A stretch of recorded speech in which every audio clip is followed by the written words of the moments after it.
Wherever you go, whatever you do, throw a little at it. Omax, Vest and Briefs. உலக பொருளாதாரத்தையே சிதைத்துள்ள Iran போரை தரைவழி போராகவும் மாற்றி மேலும் தீவிரப்படுத்துவதா, ஈரானுடன் பேச்சுவார்த்தை நடத்தி போரை முடிவுக்கு கொண்டு வருவதா என அமெரிக்கா குழப்பத்தில் இருப்பதாக தகவல்கள் வெளியாகி வருகின்றன. நாளுக்கு நாள் முன்னுக்கு பின் முரணாக பேசி வரும் ட்ரம்ப், உலக எரிசக்தி வர்த்தகத்துக்கு மிகவும் முக்கியத்துவம் வாய்ந்த ஹார்முஸ் ஜலசந்தியில் பாதுகாப்பான கப்பல் போக்குவரத்துக்கான பொறுப்பை அந்த கடல் பாதையை சார்ந்திருக்கும் நாடுகளே ஏற்றுக்கொள்ள வேண்டும் என்று தெரிவித்துள்ளார்.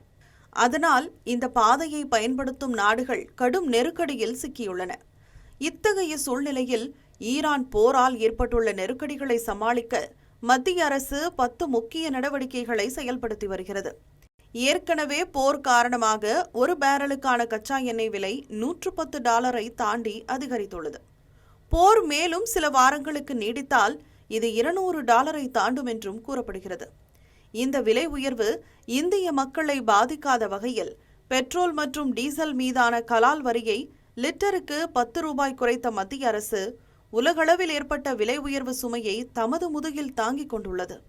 எரிபொருள் மற்றும் எண்ணெய் விநியோகத்தில் ஏற்பட்டுள்ள தடங்கல்களுக்கு மத்தியில் உள்நாட்டில் உள்ள எரிபொருள் வெளிநாடுகளுக்கு திசை திருப்பப்படுவதை தடுக்கும் நோக்கில் டீசல் மீது லிட்டருக்கு $21.5, விமான போக்குவரத்து எரிபொருள் மீது லிட்டருக்கு $29.5 ஏற்றுமதி வரியாக மத்திய அரசு கொண்டு வந்துள்ளது.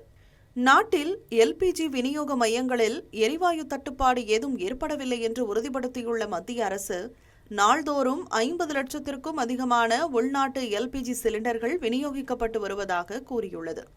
வணிக பயன்பாட்டிற்கான எல்பிஜி ஒதுக்கீடும் படிப்படியாக 70% விநியோகம் என்ற அளவுக்கு உயர்த்தப்பட்டுள்ளது. குறிப்பாக உணவகங்கள், தாபாக்கள், உணவு பதப்படுத்தும் நிலையங்கள் மற்றும் புலம்பெயர் தொழிலாளர்களுக்கு அதிக முன்னுரிமை அளிக்கப்படுவதாக தெரிவிக்கப்பட்டுள்ளது.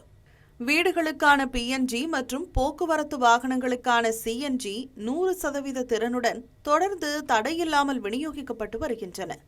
கடந்த மார்ச் மாதத்தில் மட்டும் 3.1 லட்சத்திற்கும் அதிகமான புதிய பிஎன்ஜி இணைப்புகளும் வழங்கப்பட்டுள்ளன. மாநிலங்கள் மற்றும் யூனியன் பிரதேசங்களுக்கு வழக்கமான ஒதுக்கீட்டை விடவும் அதிகமாக 48,000 லிட்டர் மண்ணெண்ணெய் கூடுதலாக ஒதுக்கப்பட்டுள்ளது. எல்பிஜி விநியோகத்தில் தட்டுப்பாடு நிலவும் சில இடங்களில் சமையல் மற்றும் விளக்கு எரிபொருளுக்கான ஒரு மாற்று வழியாக இது அமைவதாக கூறப்பட்டுள்ளது. மாநிலங்கள் முழுவதும் 3000க்கும் மேற்பட்ட திடீர் சோதனைகள் நடத்தப்பட்டு ஒரே நாளில் மட்டும் 500க்கும் மேற்பட்ட எரிவாயு சிலிண்டர்கள் பறிமுதல் செய்யப்பட்டுள்ளன. முறைகேடுகளில் ஈடுபட்ட 540க்கும் மேற்பட்ட எல்பிஜி விநியோக ஏஜென்சிகளுக்கு பொதுத்துறை எண்ணெய் விற்பனை நிறுவனங்கள் ஷோ காஸ் நோட்டீஸ் அனுப்பியுள்ளன. இதுவரை 959க்கும் மேற்பட்ட இந்திய மாலுமிகள் பாதுகாப்பாக தாயகம் அழைத்து வரப்பட்டுள்ள நிலையில் இந்திய கொடியுடன் கூடிய 18 கப்பல்கள் 485 மாலுமிகளுடன் மேற்கு பாரசீக வளைகுடா பகுதியிலேயே தொடர்ந்து பாதுகாப்பாக நிலைநிறுத்தப்பட்டுள்ளன. போர் தொடங்கியதிலிருந்து போரால் பாதிக்கப்பட்ட பகுதிகளிலிருந்து சுமார் 5.72 லட்சம் இந்தியர்கள் பாதுகாப்பாக அழைத்து வரப்பட்டுள்ளனர்.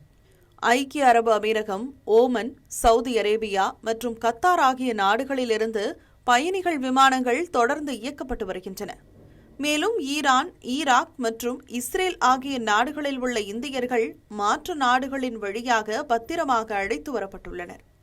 பல்வேறு வளைகுடா நாடுகளின் தலைவர்களுடன் தொடர்பு கொண்டு இந்தியர்களுக்கான பாதுகாப்பை பிரதமர் மோடி உறுதிப்படுத்தியுள்ளார். மேலும் மேற்காசியாவில் அமைதியையும் ஸ்திரத்தன்மையையும் மீட்டெடுப்பது குறித்து நெதர்லாந்து பிரதமருடன் பேச்சுவார்த்தை நடத்தியுள்ளார்.